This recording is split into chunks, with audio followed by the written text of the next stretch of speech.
नमस्कार, स्वागत है आपका। मैं हूं आपके साथ लोकेंद्र त्यागी। एक तरफ अयोध्या में दोपहर 12:44 पर जब भव्य राम मंदिर में प्रभु राम का जन्मोत्सव और विशेष पूजन हो रहा होगा, उसी शुभ मुहूर्त में पड़ोसी मुल्क नेपाल की सियासत में बालेंद्र युग की शुरुआत होने वाली है।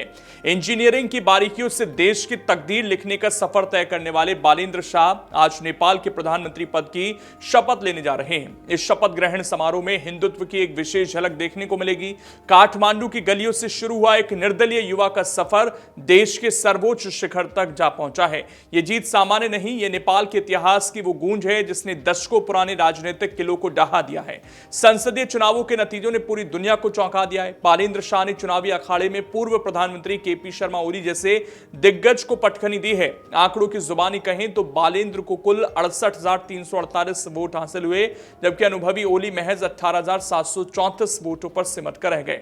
49,614 मतों का यह विशाल अंतर साल 1991 के बाद नेपाल के चुनावी इतिहास की सबसे बड़ी और ऐतिहासिक जीत के रूप में दर्ज हो चुका है। जनता का यह प्रचंड जनादेश साफ बताता है कि नेपाल अब पारंपरिक राजनीति से उबरकर विकास और तकनीक की नई भाषा बोलना चाहता है। राष्ट्रीय स्वतंत्र पार्टी यानी आरएसपी ने गुरुवार को आधिकारिक रूप से बालेंद्र शाह को अपना संसदीय दल का नेता चुन लिया।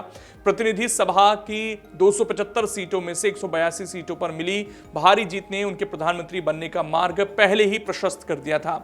आज का शपथ ग्रहण समारोह किसी राज्याभिषेक से कम नहीं होगा। राष्ट्रपति भवन शीतल निवास में आयोजित होने वाला यह कार्यक्रम अध्यात्म और आधुनिकता का अनूठा संगम बनेगा। बालेंद्र शाह ने अपनी शपथ के लिए जो समय चुना है उसका सीधा संबंध भारत के अयोध्या से जुड़ता है। आज चैत्र नवरात्रि की महानवमी है, यानी श्री राम नवमी का पावन पर्व। ठीक दोपहर 12:44 पर जब अयोध्या के भव्य राम मंदिर में प्रभु राम का जन्मोत्सव और विशेष पूजन हो रहा होगा, उसी शुभ मुहूर्त में बालेंद्र शाह पद और गोपनीयता की शपथ लेंगे। समारोह का दृश्य बेहद अलौकिक होने वाला है। मंत्रोच्चार और शंखनाद के बीच नेपाल की सनातनी और बौद्ध परंपराएं एक साथ जीवंत उठेंगी।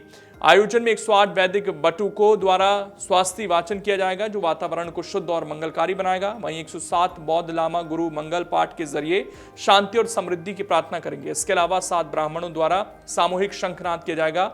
बालेंद्र शाह की बात करें तो 27 अप्रैल 1990 को काठमांडू के एक मधेसी परिवार में जन्मे बालेंद्र पेशे से एक स्ट्रक्चरल इंजीनियर हैं। उन्होंने भारत से ही मास्टर की डिग्री हासिल की है।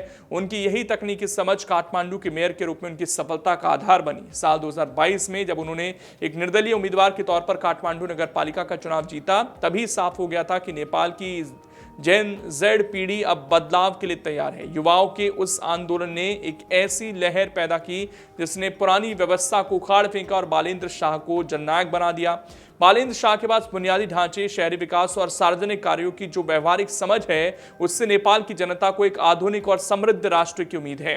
आज जब वो शपथ लेंगे तो उनके कंधों पर सिर्फ सत्ता का बोझ नहीं, बल्कि उन लाखों युवाओं के सपने होंगे जिन्होंने पुरानी पीढ़ी के नेताओं को नकार कर एक नए विजन पर भरोसा जताया है। नेपाल की राजनीति में आज से शुरू हो रहा यह अध्याय ऐतिहासिक है। साथ ही सबकी नजरें इस पर बनी रहेंगी कि भारत के साथ नेपाल का जो रोटी और बेटी का रिश्ता रहा है, वो आगे और कितना मजबूत होता है। जून 2023 में काठमांडू के मेयर रहते हुए बालेंद्र शाह ने अपने ऑफिस में नेपाल का नया मैप लगाया था, जिस पर भारत ने कड़ी आपत्ति दर्ज कराई थी। इस मैप में भारत के कुछ हिस्सों को ग्रेटर नेपाल का हिस्सा बताया गया था। ऐसे में अब जब वो प्रधानमंत्री बनेंगे तो भारत के प्रति उनका रुख नेपाल के विकास की दशा और दिशा तय कर सकता है, क्योंकि भारत लगातार नेपाल के विकास के पक्ष में रहा है और अपने स्तर पर लगातार मदद भी करता आया है।